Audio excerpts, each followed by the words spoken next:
மாவட்டம் தாராபுரம் அருகே உள்ள சங்கராண்டாம்பாளையம் கிராமத்தில் கொங்கு தமிழர்களின் பாரம்பரிய பொன்னூஞ்சல் திருவிழா இன்று காலை 9 மணி முதல் இரவு 8 மணி வரை சிறப்பாக நடைபெற்றது. 3 ஆண்டுகளுக்கு ஒருமுறை திருவாதிரையை முன்னிட்டு நடைபெறும் இந்த விழாவில் தமிழகம் உட்பட பல்வேறு மாநிலங்கள் மற்றும் வெளிநாடுகளில் இருந்தும் 150க்கும் மேற்பட்ட பெண் குழந்தைகள் மற்றும் அவர்களது உறவினர்கள் உட்பட 1000க்கும் மேற்பட்டோர் கலந்து கொண்டனர். தாய்மாமனின் தலை சிறந்த உறவையும் பெண் குழந்தைகளின் தெய்வீக தன்மையையும் போற்றும் வகையில் நடைபெறும் இந்த விழா பண்டைய கொங்கு 26 நாடுகளின் தலைமையிடமாக தற்போதைய சங்கராண்டாம்பாளையம் பட்டக்காரர் அரண்மனையில் பாரம்பரிய முறைப்படி கொண்டாடப்பட்டது. விழாவிற்கு முன்னதாக பெரியநாயகி அம்மன் உட்பட 7 கோவில்களில் சிறப்பு அபிஷேகங்கள் நடத்தப்பட்டன. குடும்பத்தில் முதலாவதாக பிறந்த பெண் குழந்தைகளுக்கு பட்டாடைகள் மற்றும் அணிகலன்கள் அணிவிக்கப்பட்டு விநாயகர் கோவிலுக்கு அழைத்து வரப்பட்டனர். அங்கு 16 வகை சீர்வரிசைகளுடன் காத்திருக்கும் 12 வயதுக்குட்பட்ட பெண் குழந்தைகளுக்கு அவர்களது தாய்மாமன்கள் நெற்றியில் தங்கப்பட்டம் கட்டி தங்கள் தோள் மீது அமர வைத்து ஊர்வலமாக சுமந்து வந்தனர்.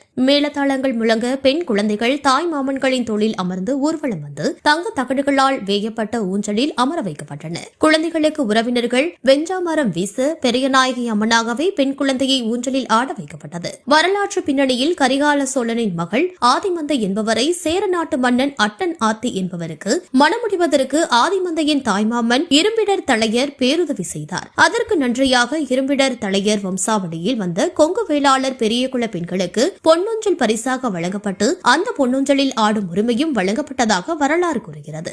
இந்த பாரம்பரிய மற்றும் கலாச்சார மரபு மாறாமல் இன்று வரை பொன்னூஞ்சல் விழா சங்கராண்டாம்பாளையம் கிராமத்தில் இருந்து தொடர்ந்து நடத்தப்பட்டு வருகிறது. இந்த விழா கொங்கு தமிழர்களின் பண்பாட்டு அடையாளமாகவும் பெண் குழந்தைகளின் மதிப்பை வெளிப்படுத்தும் விழாவாகவும் திகழ்கிறது.